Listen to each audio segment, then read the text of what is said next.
함께 말씀 보겠습니다. 에베소서 4장 21절에서 32절 말씀입니다. 에베소서 4장 21절에서 32절 말씀입니다. 한 절씩 교독하도록 하겠습니다. 앞에도 나오니까요. 한 절씩 보도록 하겠습니다. 제가 먼저 읽겠습니다.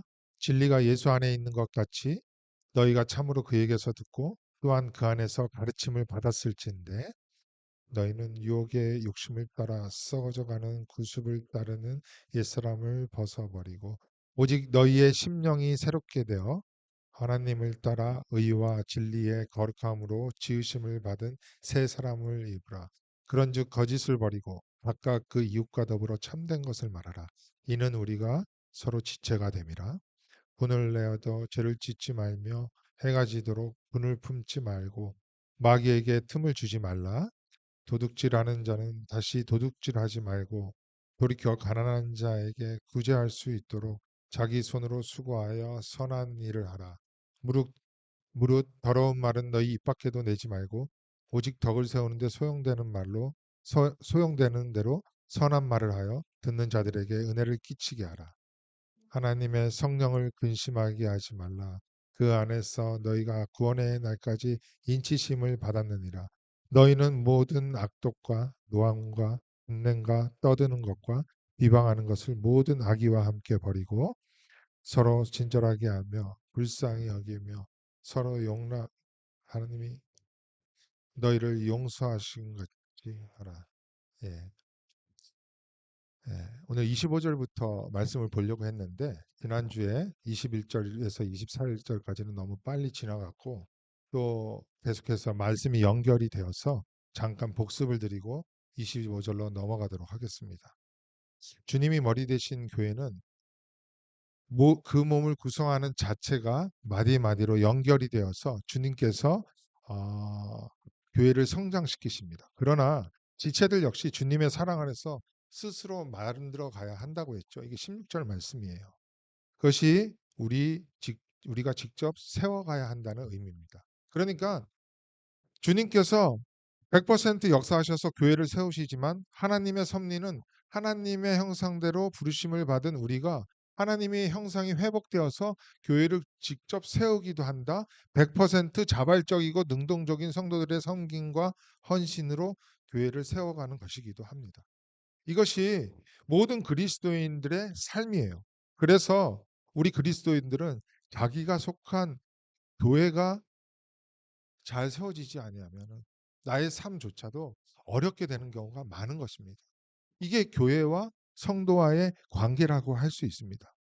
왜냐하면 주님께서 우리 성도를 교회와 그 지역 교회에 속해서 믿음 생활을 하게 했기 때문이에요. 그렇기 때문에 만약 살아 역사하시는 하나님의 말씀을 외면하고 교회를 외면하면 점점 더 하나님의 생명에서 떠나는 그런 결과를 낳을 수밖에 없다는 것입니다. 계속해서 그런 말씀으로 경고하죠. 그러므로 우리는 하나님이 주시는 지혜와 총명에서 떠나지 않도록 우리 스스로도 애를 쓰면서 하늘에 있는 감각에 대해서 살아있는 자가 되어야 하는 것입니다. 이것이 우리의 삶을 스스로 참되게 세우는 믿음의 삶입니다. 이와 같이 내가 스스로 참된 것을 하여 교회와 나 자신을 세울 수 있는 것은 예수를 믿은 이후부터 오늘까지 예수에 대해서 이렇게 배워왔고 들어왔기 때문입니다. 21절에 나오는 동사를 한번 보면은 그게 원어로는 부정과거예요. 뭐 영어로 말하면은 현재 완료입니다. Present Perfect Tense인데요. 예수를 믿는 순간 지금까지 끊임없이 예수를 반복해서 들어왔고 배워왔다는 의미잖아요. 그 결과 22절과 24절의 말씀과 같이 옛사람을 벗어버리고 새 사람을 입을 수 있게 되었다고 하는 것입니다. 이것은 동시에 일어나는 일이에요. 벗음과 동시에 입을 수 있는 것입니다. 우리가 하루를 살면서 일도 하고 먹을 것을 먹고 사람을 만나고 이것저것 하다 보면 옷이 더럽혀지잖아요. 퇴근하고서 집에 들어와서 그것을 당연히 빨래통에 넣습니다. 아마 그것을 벗지 않고 침대에 들어가는 사람은 없을 거예요. 그리고 내일 동일하게 그 옷으로 출근하는 사람들은 없을 것입니다. 똑같다는 거예요. 매 순간 벗고 매 순간 입어야 하는 것입니다.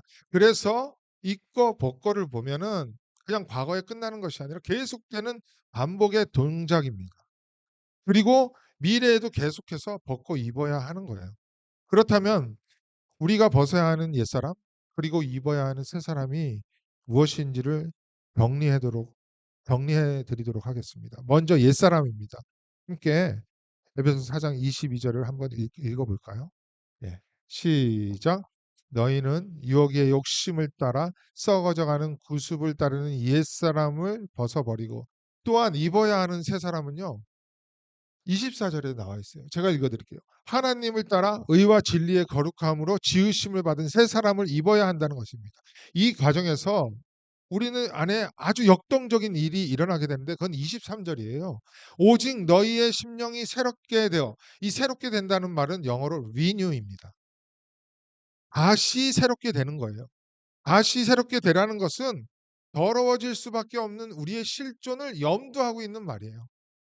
분명히 무엇인가에 묻혀져서 그 옷이 더러워질 수밖에 없다는 것을 인정하고 있는 거예요. 그렇기 때문에 위에서 말씀드린 것 같이 반복적으로 우리는 새롭게 되어야 한다고 하는 것입니다. 우리가 매일매일 더러운 옷을 벗어버리고 깨끗한 옷으로 새롭게 입으면서 하루를 시작하는 것처럼. 그런데 생각해 보세요. 유혹의 욕심을 따르는 옛사람. 그거 구습이잖아요. 그리고 의와 진리와 거룩함으로 지음을 받은 새 사람. 이 내용에 손에 딱 잡히십니까? 어떤 면에 있어서는 약간 추상적이에요. 잘 와닿지를 않습니다. 그래서 성경은 25절부터 진짜 벗어야 하는 새 사람, 옛사람, 그리고 입어야 하는 새 사람이 무엇인지 우리의 생활에 적용할 수 있도록 구체적으로 말씀해 주고 있어요. 오늘 일이 있어가지고 주보가 없었는데 제가 톡으로 좀 보내드렸죠. 화면에도 나오는 표를 보세요. 옛사람에 속한 것, 거짓입니다. 분입니다. 도둑질이에요. 더러운 말이에요. 새 사람은요, 참된 것입니다. 그리고 이 분에 대해서는 앞부분에 해결하라고 연결이 되어 있어서 놔뒀어요. 가난한 자에게 수고하여서 구제하라. 또한 덕을 세우는 말을 하라. 우리 하나씩 한 번씩 살펴볼게요. 벗어야 하는 첫 번째 옛사람의 모습은 유혹의 욕심을 따르는 모습인 거짓입니다. 거짓이 뭐죠? 사실과 진실과 다른 어떤 것을 말하는 거예요. 허위라는 말 들어보셨죠? 이 허자라는 것은 아무것도 없다, nothing, 비어 있다라는 말 허자를 써요. 그러니까 위상은 있는데 아무것도 없다는 거예요. 요한복음 8장 44절입니다. 너희는 너희 아비 마귀에서 났으니 너희 아비의 욕심대로 너희도 행하고자 하느니라. 그는 처음부터 살인한 자요 진리가 그 속에 없으므로 진리에 서지 못하고 거짓을 말할 때마다 제 것으로 말하나니 이는 그가 거짓말쟁이요 거짓의 아비가 되었음이라. 예수님께서 바리새인과 서기관들에게 하시는 말씀이에요. 율법주의, 즉 인본주의에 사로잡힌 대표적인 인간들인 서기관과 바리새인들은 율법을 사용하여서 누구를 채웠냐면 하나님을 만족시키는 게 아니라 자기 욕심을 채우고자 했던 인본주의의 대표적인 사람들입니다. 하나님의 말씀이 기준이 아니라 자기들의 욕심으로 해석한 율법과 이에 따른 장로들의 유전이 그들의 기준이었습니다. 욕망이었어요. 그래서 가늠한 여인을 율법의 잣대로 처단하기 위해서 예수님 앞에 데리고 왔을 때 예수님이 그 모든 일을 다 처리하신 후에 말씀하신 내용이 요한복음 8장 44절입니다. 결국 거짓의 아비, 옛뱀, 에덴 동산에서 진리를 거짓 것으로 바꿔 살인, 결국 하나님의 생명에서 떠나게 만들어버린 그 살인을 했던 마귀를 따르게 하려고 하는 것 전부 거짓이에요. 거창하게 얘기했지만 자기에게 유리하게 또 욕망을 채우기 위해서 행하는 모든 행위와 말들이 거짓이라고 할 수 있습니다. 우리 주중에 성경 공부할 때 사도행전 20장을 살펴보면서 말씀드렸죠. 어그러진 말. 왜곡하고 바꾸어서 진리이신 예수를 따라가지 못하게 하는 모든 것이 거짓입니다. 그렇게 하면 자기에게 평안이 샬롬이 올 줄 알고 하였는데 그렇지가 않죠. 이 거짓의 결과예요.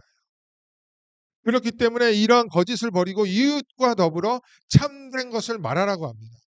참된 것을 말하라고 하는 것은 우선 넘어갈게요. 근데 여기에 보면은 그렇게 말만 해도 문장이 성립될 텐데 이웃과 더불어라고 말씀하고 있어요. 본문은 지금 한 사람의 한 개인의 인격적 수양이나 도덕적 함량을 위해서 말씀하는 게 아니에요. 발전을 위해서 타이르고 있는 것이 아닙니다. 대전제는 그리스도의 몸된 교회를 온전히 세워나가기 위해서 너희 스스로가 만들어 가야 하는 것, 해야 하는 것, 그것이 참된 것을 말하는 것이다. 거짓을 버려라. 이렇게 말하고 있는 것입니다. 그렇기 때문에 교회의 마디마디인 이웃, 지체와 더불어 참된 것을 말할 수 있도록 그 이웃과 더불어라는 말을 꼭 붙인 거예요. 우리가 새 사람이 되는 것은 교회적 존재, 공동체적 삶을 전제로 하고 있다는 것입니다. 이걸 놓치면 안 되는 것이죠. 교회에 대한 설교와 성경 공부를 하면서 무한 반복되고 있는 개념인 이 새언약 공동체, 가족, 이 백성, 하나로서 살아가는 하나님의 자녀들을 말하고 있는 거예요. 심령이 새롭게 되어 새 사람을 입는 것은 나 혼자 될 수가 없어요. 그렇기 때문에 여러분들과 함께 가야 하는 것입니다.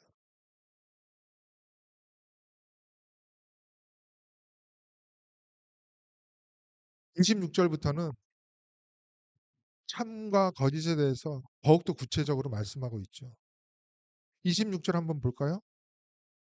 이게 옛사람의 옷이에요. 벗어버려야 하는 건데 분을 내어도 죄를 짓지 말며 해가 지도록 분을 품지 말고 마귀에게 틈을 주지 마라. 26절은 다른 본보다 말씀보다 조금 시간을 들여서 말씀을 드리도록 할게요. 원어와는 약간 차이도 있고 한국어 번역은 오해를 할 수 있기 때문입니다. 그래서 제가 일부러 영어를 적어 놨어요. Be angry and do not sin. Do not let the sun go down on your anger. 직역을 하면요. 분을 내십시오. 화를 내시라는 거예요. 그리고 죄를 짓지 말라.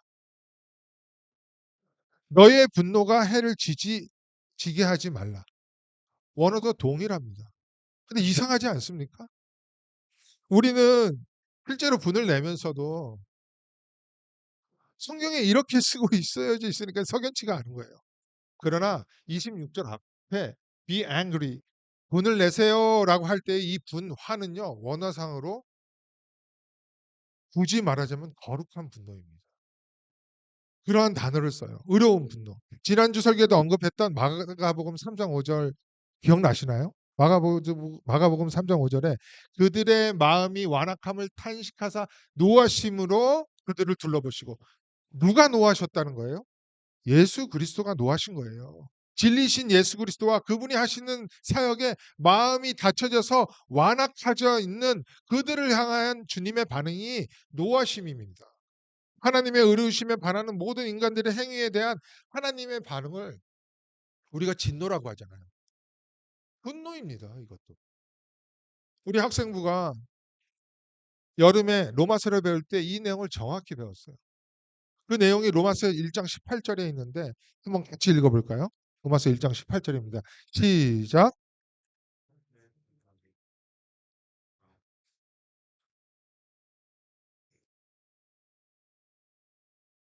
예. 에베소서 4장 26절에 분노를 내십시오 할 때 이 단어가 지금 이 단어를 상호하고 있는 거예요. 그러니까 우리는 거룩한 분노를 내어야 한다는 것입니다. 하나님의 거룩을 욕보이고 진리를 무너뜨리는 죄에 있는 것에 대해서는 우리가 분을 낼 줄 알아야 하는 거예요. 최근 교회의 3대 표지 중에 하나인 바른 징계의 시행이 교회 안에서 사라지게 된 것은 바로 이 거룩한 분노가 없어졌기 때문입니다. 말씀을 바르게 전하지도 않고 교회를 세우지도 못하고 있고 분열을 일으키면서 교회에서 함부로 행하는데 거룩한 분노가 없기 때문에 진노, 그 징계가 없어진 거예요. 죄를 방치하는 것입니다. 그러나 이 거룩한 분노는 보세요. 또 다른 죄를 짓지 않도록 막 하는 것이 아니라 온유와 겸손과 사랑으로 형제자매를 얻기 위해서 해야 한다는 거예요. 이게 죄를 짓지 말라는 것입니다. 그리고 해가 지도록 분을 품지 말라고 할 때 이 분은요 다른 단어입니다. 우리가 일반적으로 생각하는 그 분이에요. 그 단어는 어떤 외부의 자극에 대한 강력한 내 마음의 반응을 말하는 것입니다. 원어의 그 사전에 묘사를 보면은 어떻게 되어 있냐면 어떤 식물이나 과일 안에 즙이 막 차올라요. 그래서 막 부풀어 오르는데 탁 건드리면 쫙 쏘아 붙이는 것. 요런 거입니다. 그러니까 용암이 분출되기 전에 마그마를 감싸고 있는 이 뜨거운 압력과 같은 거예요. 그게 해가 지도록 분을 해결해라. 불을 품지 말라. 그때 그 분입니다. 보세요. 이미와 아직 사이를 살아가고 있는 에베소 교회의 성도들. 신실한 자들이잖아요. 또 이 자리에 있는 저와 여러분에게 동일하게 이러한 분노가 있을 수 있어요. 사람이잖아요. 그래서 이 단어 안에는요. 복수라는 단어도 담겨져 있습니다. 그러니까 복수하고 싶은 마음이 생깁니다. 왜 아니겠습니까? 생각해 보세요. '나는 너 없으면 더 이상 못 살아. 너는 내 인생의 로또야.' 하면서 사랑을 약속하면서 결혼한 우리도 살다 보면 어떻습니까? 진짜 로또 아니에요? 하나도 맞지 않죠. 예. 그러다 보면 분이 생길 수 있어요. 부부 사이에도 그런데 다양한 사람이 모인 사회, 교회 또 모든 그룹마다 이러한 일이 생길 수 있다는 거예요. 우리들의 실제 모습입니다. 주님은 이걸 다 알고 계세요. "너네들 그렇지? 다 그래." 그런데 지금부터가 중요한 거예요. 그리스도 안에 있어 신실하다고 일컬음을 받는 우리 그리스도인들은 어떤 자들이에요? 분이 생기는 것은 어쩔 수 없을지라도 말씀 앞에 순종하기로 한 자들이잖아요. 그렇게 할 수 있는 능력을 또 부여받은 자입니다. 물론 연약함 가운데 너무 많이 쓰러지고 실패하고 그렇기 때문에 우리의 모습을 보면서 '그것이 진짜 모습이 아니야.'라고 생각할 수 있지만 우리는 다시 말씀 교회적 존재됨을 부여잡고 다시 일어나야 하는 자들이에요. 그렇게 말씀에 순종할 수 있는 우리들에게 뭐라고 하세요? 해가 지기 전에 그 분난 것, 화가 난 것 해결하라고 합니다. 그때그때 해결하라고 하는 거예요. 그렇지 않으면 뭐라고 해요? 사탄이 틈을 삐짓고 들어가 죄를 짓게 한다는 것입니다. 그곳에 머물도록 계속 유혹한다는 거예요. 이 분이라는 단어 안에 복수의 의미가 있다고 했죠. 이 분을 해결하지 못하면 반드시 나 스스로 복수하려고 한다니까요. 스스로 화로 인한 죄 처벌을 행하는 것 이 복수입니다. 이것 역시 죄예요. 왜 그렇습니까? 복수와 심판 처벌은 하나님의 고유한 영역이기 때문에 그래요.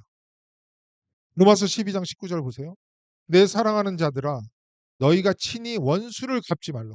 너희가 직접 복수해서는 안 된다는 것입니다. 하나님의 진노하심에 맡기라. 기록되었으되 원수 갚는 것이 내게 있으니 내가 갚으리라. 주께서 말씀하시니라. 내 영역이라는 것입니다. 히브리서 10장 30절이에요. 이 구약에도 있는데 신약 두 군데만 보여드리겠습니다. 원수 갚는 것이 내게 있으니 내가 갚으리라 하시고 또 다시 주께서 그의 백성을 심판하리라 말씀하신 것을 우리가 아노니. 세상의 질서도 그렇잖아요. 누가 나에게 죄를 지었다고 스스로 복수하는 것을 사회법이 허용합니까? 안 그렇죠. 권위가 있는 법의 집행 기관이 죄에 맞는 처벌, 심판을 하게 되어 있습니다. 하물며 하나님 나라와 하나님 영역에서 우리가 스스로 복수를 하는 것이 허용이 안 되죠. 오래 참아라. 서로 용납하라.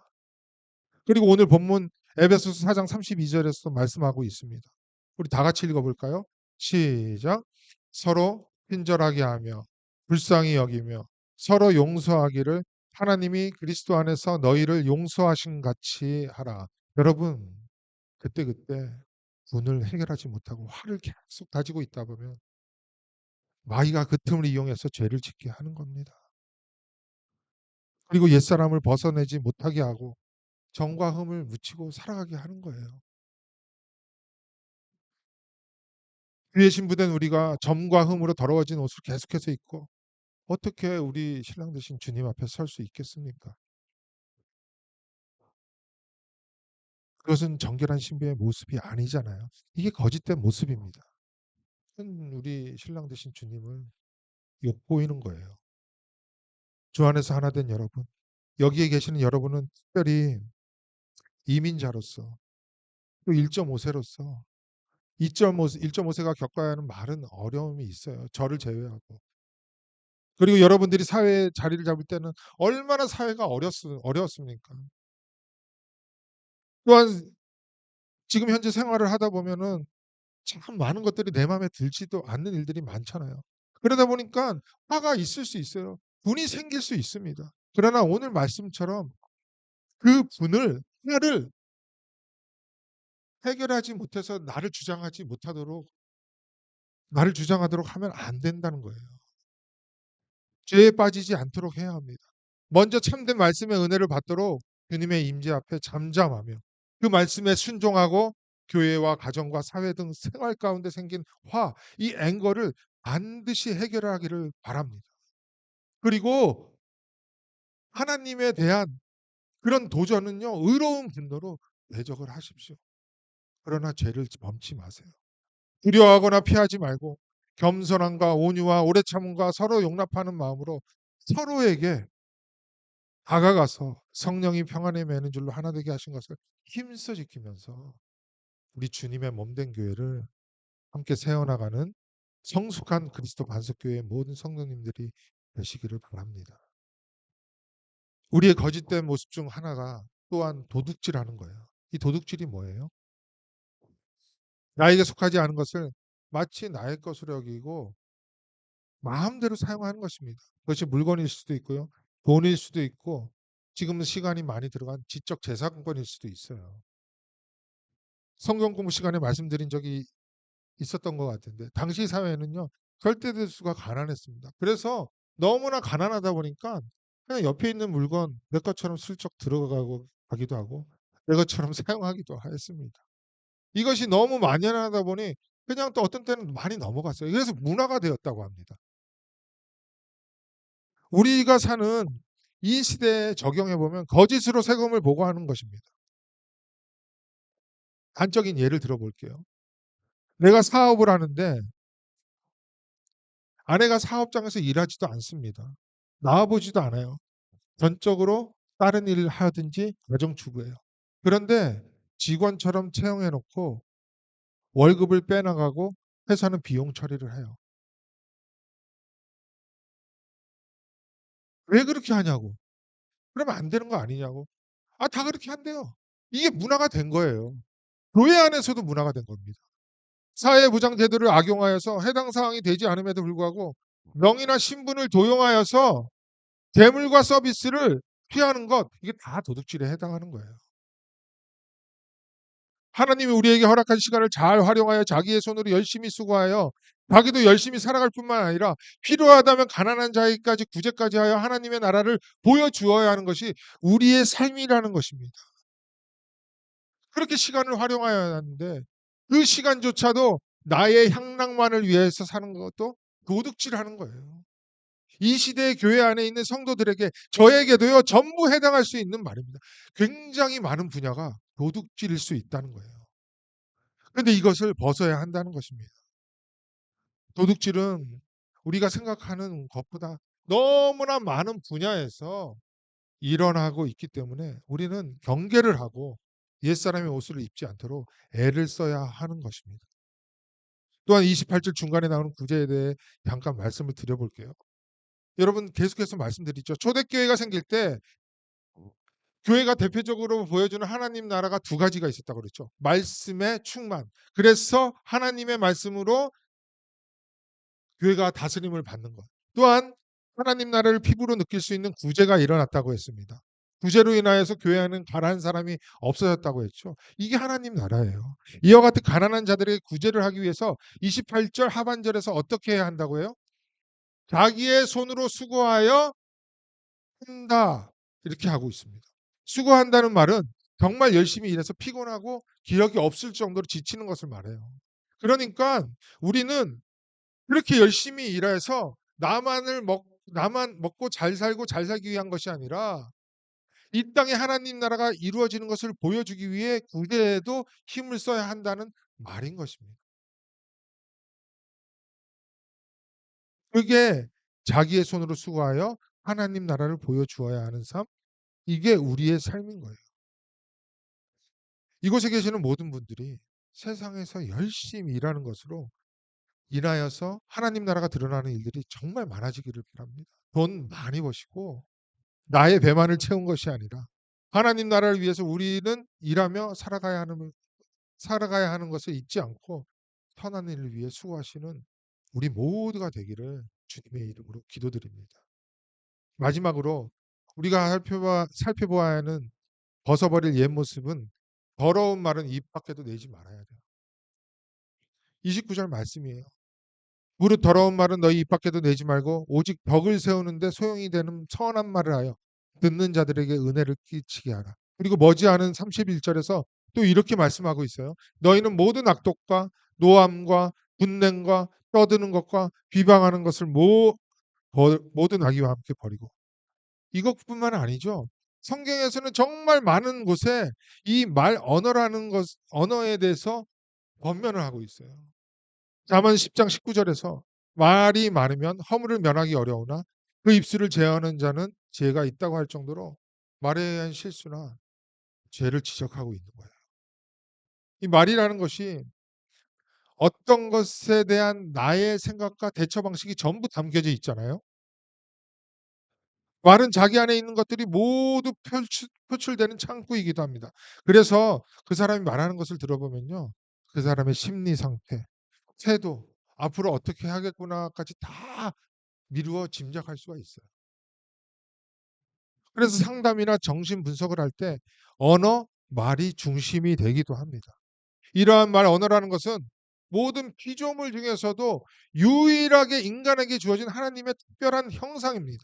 그렇기 때문에 하나님의 형상대로 지음을 받고 다시 새 사람을 입은 자들에게는 하나님의 형상이 드러나야 하는 구체적인 창구 역할을 하는 것이어야 한다는 거예요. 그래서 덕을 세우는 대로 소용되는 대로 선한 말을 하여서 은혜를 끼치게 하라고 한 것입니다.